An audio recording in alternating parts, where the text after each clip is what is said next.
Kia ora and welcome to our Warriors New Zealand Aotearoa Rugby League video for this week. And the only major bit of news has been Patrick Moimoi moving to the Penrith Panthers as part of the Panthers Warriors player sharesies going on at the moment. It is important to note that the Panthers, or the players who have gone to the Panthers, are mainly forwards, while the players the Warriors have picked up from the Panthers are the two halves, Jet Cleary and Luke Hansen. Panthers have announced the signings of Keilani going Tom Ale, but the Jacko here in the comments is rightly pointing out that there's been no announcement about Toby Crosby, and the Panthers won't be announcing the signing of Patrick Moimoi.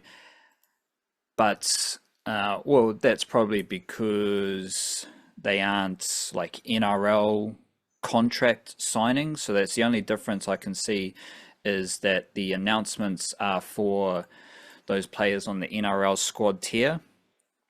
But there's enough noise about the Patrick Moimoi signing, the Toby Crosby signing, from various journalists around the world, that we should believe that they are happening.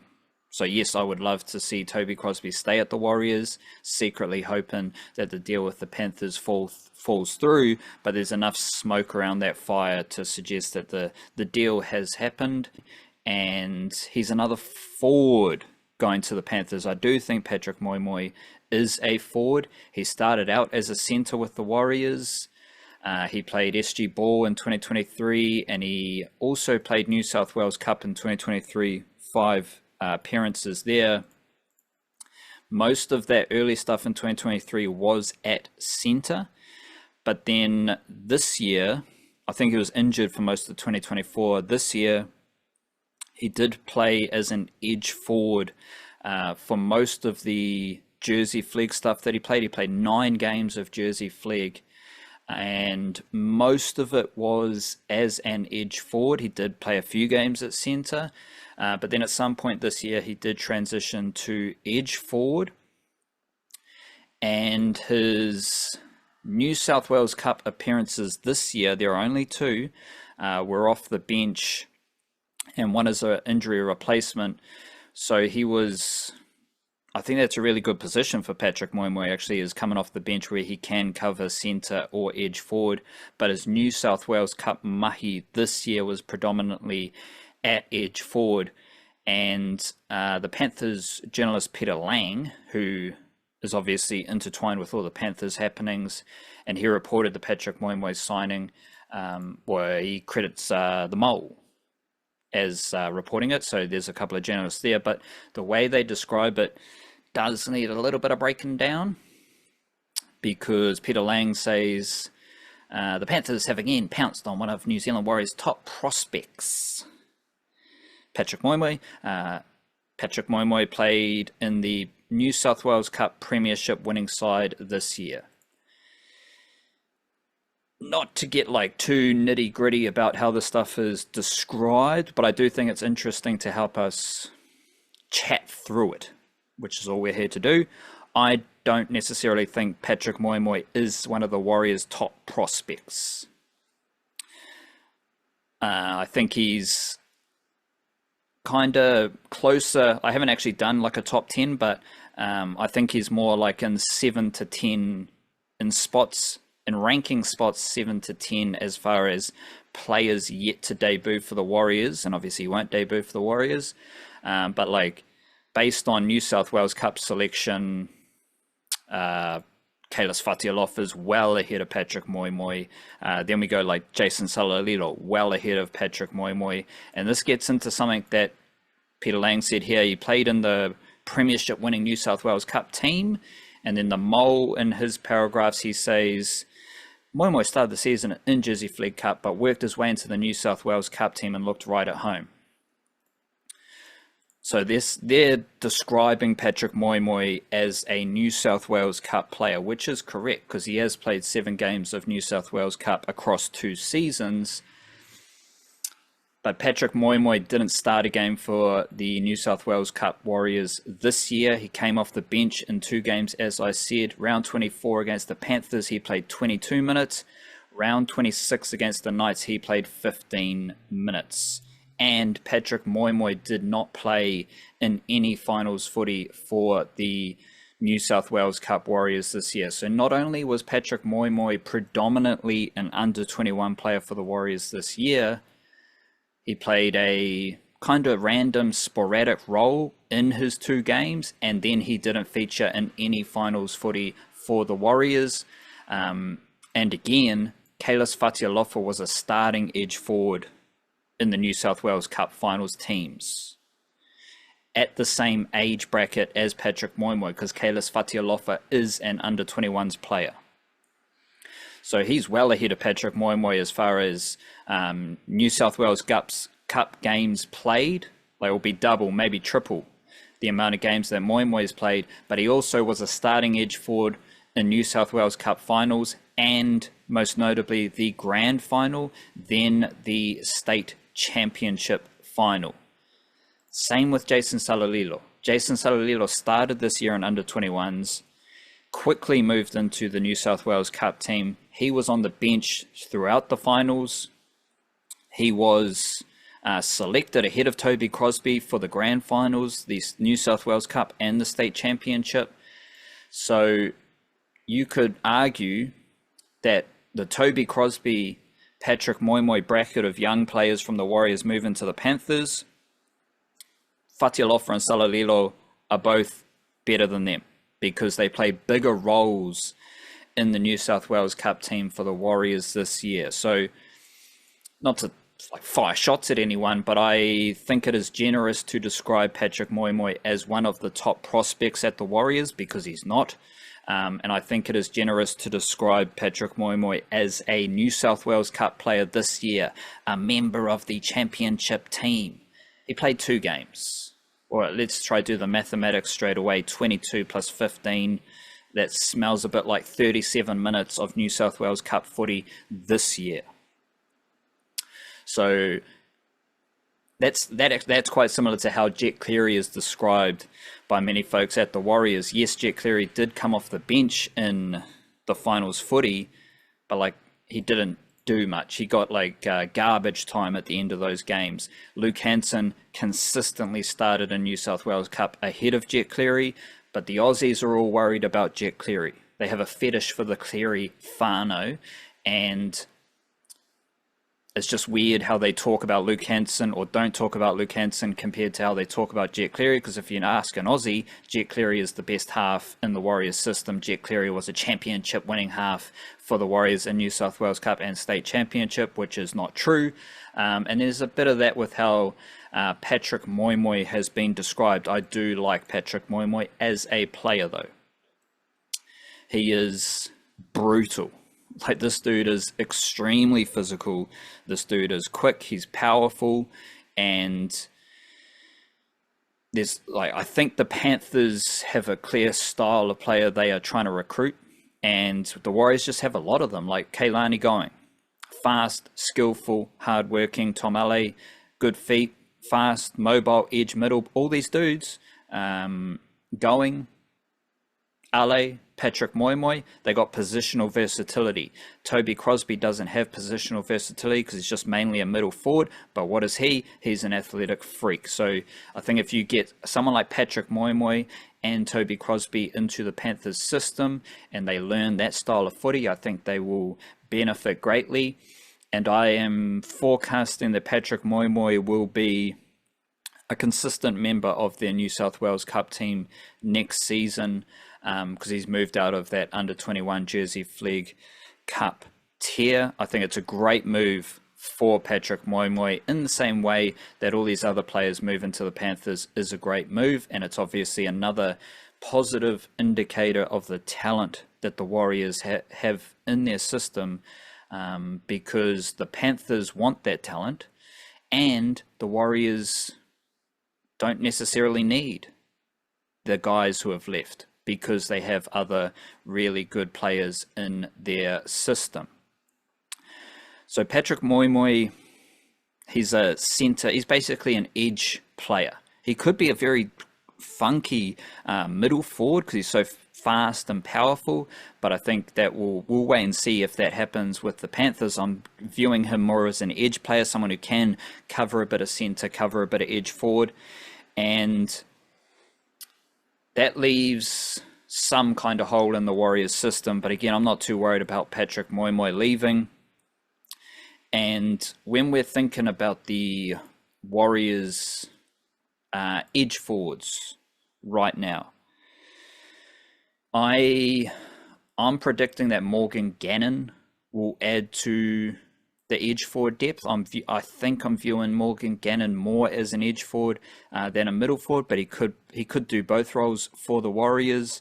It'll be interesting to see how that progresses, but I do think it's more likely that Morgan Gannon is an edge forward than a middle forward compared to Marata Niukore. I think Marata Niukore might start to make a permanent shift into middle forward and moving away from the edge forward. So Morgan Gannon's going to be a factor in the edge forward discussion, but these are why someone like Moy Moy, this is a good move for him, because ahead of him in the edge forward stocks at the Warriors, obviously got the senior players, your Kurt Capewells, maybe your Marata Niukores, but the Warriors right now as edge forwards in the younger edge forward bracket, Morgan Gannon's a factor, I believe, but you've also got Halasima and Jacob Laban, who I think are going to play a lot of edge forward for the Warriors next season. Obviously, we know what Halasima is all about, but I thought Jacob Laban was awesome in the 2025 season. Did do a little bit of middle forward, but he's predominantly an edge forward, and I can see a situation in which Jacob Laban is just a starting edge forward very soon for the Warriors. And then, of course, we've got Kalis Fatialofa, who is already ranked ahead of Patrick Moimoi right now, and he basically has been ranked ahead of Patrick Moimoi throughout the 2025 season. There were whispers that the Panthers were chasing Kalis Fatialofa, but he decided to stay at the Warriors, and Kalis Fatialofa started basically every game as an edge forward in the New South Wales Cup team this year, so I think he is going to be progressing to NRL footy next season if the stars align for him as far as suspension and injuries go. And it's going to be interesting to see what role Eddie Iramia Toiava settles in at the Warriors. He's a bit like Morgan Gannon, where he can play edge and middle. Obviously, we've seen a few of these Warriors forwards play edge and middle. We've seen Halasima play edge middle. We've seen Laban play edge middle. Jason Salalilo actually started one game in New South Wales Cup at edge forward, as well as coming off the bench to play through the middle. So he can play edge and middle as well.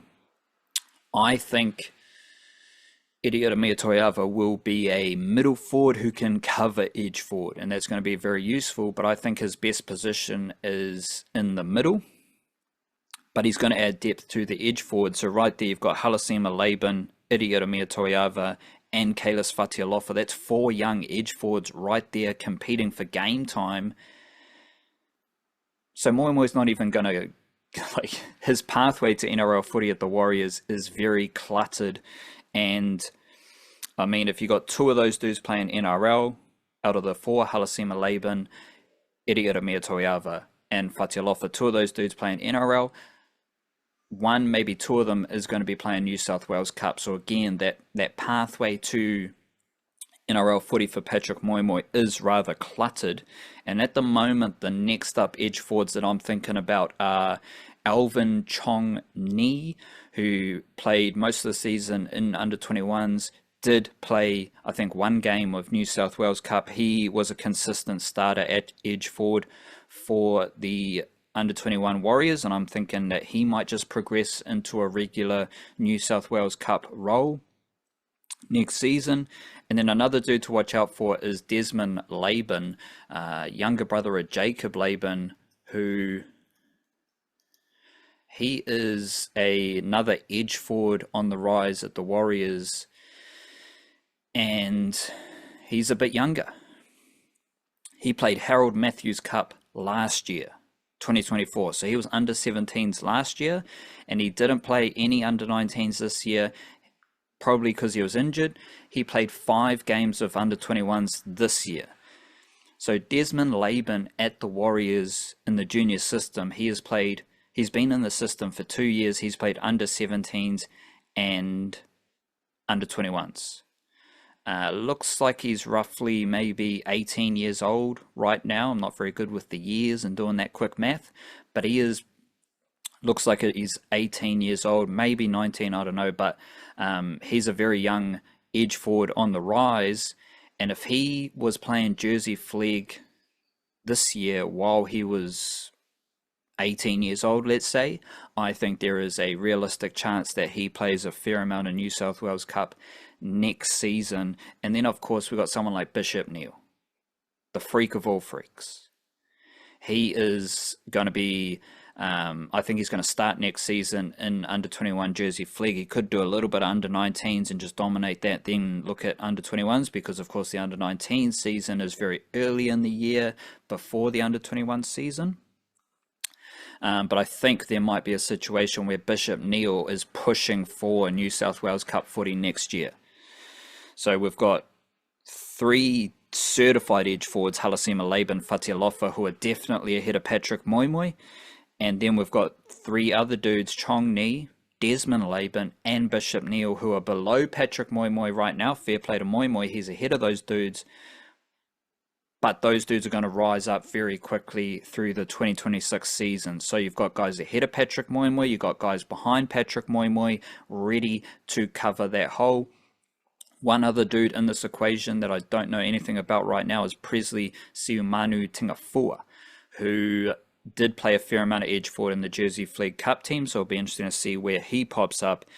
And because I wrote down 5 players in the edge forward and the centre position just to offer some information around the depth for these 2 positions that Moimoi plays, but I did the same thing for the middle forwards.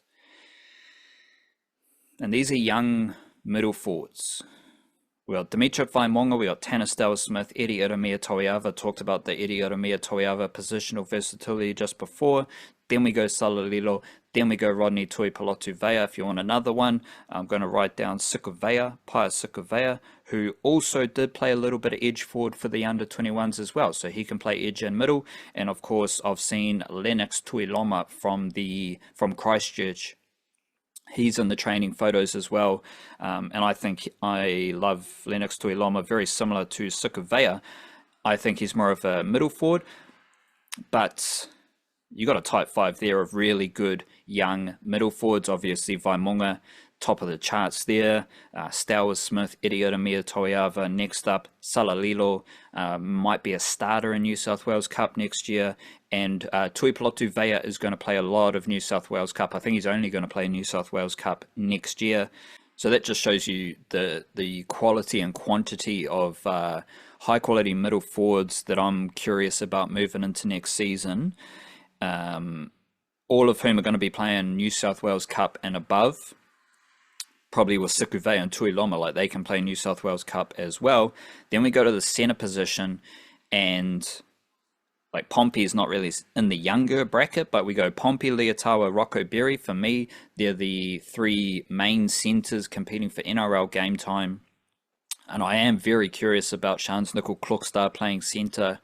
Because as I talked about in a recent video, I just like the look of the Warriors team when he's at centre, and I love the look of the Kiwis team with Nickel-Klokstad at centre, and that opens up space for Taintua Piki at fullback. So you kind of have 3, maybe 4 with Nickel-Klokstad competing for 2 centre spots. Fantastic depth right there. Like if Rocco Berry and Ali Leotawa are competing for 1 centre spot, that is sensational centre depth. And then we've got Sio Kelly and Kalis Putoko as the kind of younger centres, and you can you might be able to factor in others like Motu Pasikala if he's still at the Warriors, and Brandon Norris if he's still at the Warriors, both of whom played centre as well as wing in the under-21s team. And obviously we've seen Pasikala play New South Wales Cup before. again, really good depth there. Be interesting to see what position Hazen Mellors forecast forward. I think he's mainly a winger. Haven't done too much research about Hazen Mellors, but I mean, if he's got to be a better centre than Sio Kelly to get that position. He's got to be better than Kalis Putoko to get that position.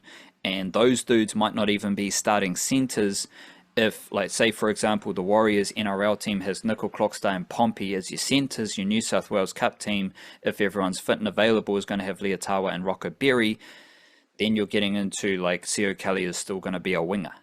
Brandon Norris or Matui Pasikala are still going to be wingers. That's where Malars might be a winger. So you got lots of depth there as well. And I don't know who the centres are going to be pushing up from the junior ranks into the under-21s. We'll keep learning about that. But it is to say that the Warriors have plenty of centre depth, and that is why Patrick Moimoi probably transitioned from a centre into an edge forward for the Warriors over the course of the season, because he wasn't going to get selected ahead of Ali Leotawa or Mawala Graham Talfa or Sio Kelly, etc.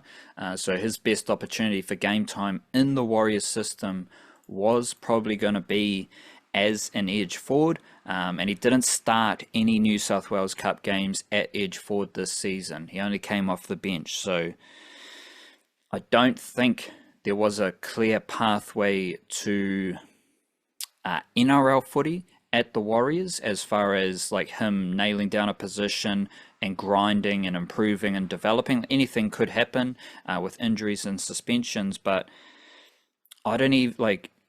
There may have been a better chance for him to find a regular New South Wales Cup role, but even then, his best New South Wales Cup position at the Warriors might have been coming off the bench, and it just seems like a great chance for him to go to the Panthers and continue his development, maybe with a clearer pathway to NRL footy. But this is where the Warriors are at as far as the depth and the ability of these players. And so I've got 5 players in 3 different positions. We've got the middle forwards, the edge forwards, the centres. Only one of them is not a Warriors junior. So we've got 5 dudes there. That's 15. 14 are what I would consider Warriors juniors. The only dude not a Warriors junior, and he is the dude who's not necessarily a youngster, is Adam Pompey, because Adam Pompey was initially recruited by the Roosters out of Wesley College in Tuakau. He spent a few years with the Roosters before returning to Aotearoa, where he worked his way through the Warriors system. All these other dudes are Warriors juniors. Even Rocco Berry, he joined the Warriors out of First 15 rugby with St. Pat's Silver Stream. Kalis Putoko is not a Warriors junior necessarily as well, because he left Hamilton Boys High School and then he went to the Gold Coast Titans system before returning to Aotearoa. So let's say 13 out of the 15 that I've just created there are Warriors juniors, let alone like Sukavea, Tuiloma. They are Warriors juniors as well. And who else did I mention? Presley Siumanu Tingafua. He's a Warriors junior as well, joining the Warriors from St. Peter's College. Motu Pasikala left Liston College to join the Warriors system. So this is the reason I found the Patrick Moimoi news so interesting, was partly the way it was framed by some of the Australian media. I love Patrick Moimoi as a player and what he does. Like, there is, the Jersey Flegg game against the Tigers where they had that crazy comeback. Brandon Norris scored an amazing winning try. There is a clip I put out there where the Warriors do a kickoff, the Tigers prop gets the ball, Patrick Moimoi does a Steve Matai impersonation coming out of the blind side to absolutely smash a big bopper prop. And it's one of the most enjoyable highlights that I've had, aside from the game-winning try for the Warriors, but that was amazing. That was awesome to watch, and that is what Patrick Moimoi is capable of. He's a very good player, so that's good stuff. I just don't think he's necessarily one of the Warriors' top prospects, and if we're calling a player who played 2 games off the bench, what did I say, 35 minutes off the bench for the Warriors in New South Wales Cup this season. If we're calling that player a member of the championship winning New South Wales Cup Warriors team, I think that's a little bit generous, especially when you've got 2 other under-21s, Eri Iromia Toiava and Kalis Fatialofa, same age bracket as Patrick Moimoi and Jason Salalilo.